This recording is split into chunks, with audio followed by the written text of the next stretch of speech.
Di tempat lain, hujan lebat yang mengguyur wilayah Kudus, Jawa Tengah membuat sejumlah sungai meluap dan menggenangi permukiman warga.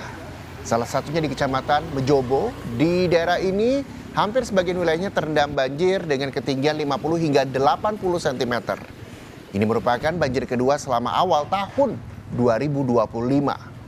Meski banjir berangsur surut, warga diimbau tetap waspada, mengingat curah hujan masih akan terjadi dalam beberapa hari ke depan.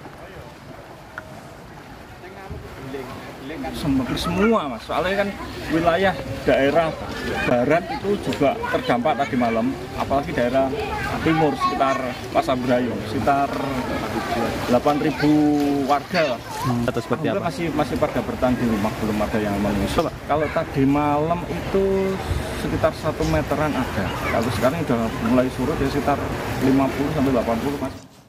Situasi terkini dari banjir di Kudus, Jawa Tengah kita tanyakan kepada jurnalis Kompas TV Iwan Miftahudin di Kecamatan Mejobo, Kudus. Iwan, selamat pagi. Saat ini Anda berada di mana dan bagaimana kondisi banjir di sana? Apakah sudah surut atau seperti apa, Iwan?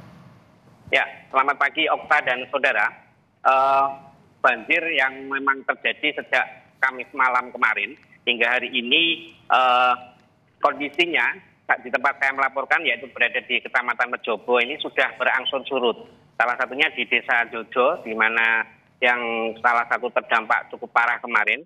Jadi banjir ini memang disebabkan karena intensitas hujan yang tinggi yang terjadi pada mulai Kamis petang hingga malam, yang mengakibatkan sejumlah sungai yang ada di Kabupaten Kudus ini meluap. Dan di beberapa titik juga ada tanggul yang akhirnya jebol karena tidak mampu menahan derasnya air. Seperti di Desa Jojo ini. Di tempat saya melaporkan ini, hari kemarin itu ketinggian air mencapai lebih dari 50 cm, sehingga akses jalan di belakang saya ini tidak bisa dilalui. Namun seperti yang kita lihat bersama saat ini di Desa Jojo, Kecamatan Mejobo ini, untuk jalur yang menghubungkan antar desa ini sudah bisa dilalui oleh warga.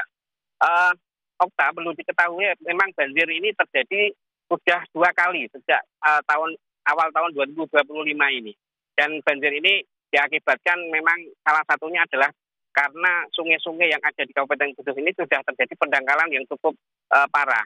Sehingga ketika intensitas hujan tinggi di bagian hulu, khususnya di Pegunungan Muria terjadi, ini pasti di wilayah-wilayah yang dilintasi oleh sungai-sungai yang berhulu di Pegunungan Muria ini pasti airnya limpah dan menggenangi perkampungan warga. Seperti itu, Okta. Oke, sudah terjadi 2 kali sejak awal tahun. Tadi dikatakan penyebab banjir adalah karena luapan sungai. Lantas, Iwan, saat ini apakah masyarakat masih berada di rumah mereka masing-masing atau ada yang mengungsi atau bagaimana?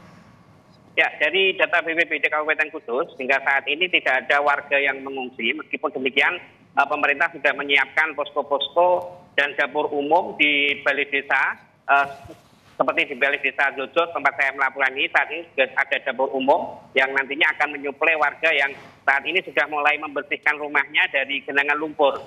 Dengan harapan dapur umum ini bisa membantu kebutuhan logistik para warga yang sedang bersih-bersih rumah. Seperti itu, Okta.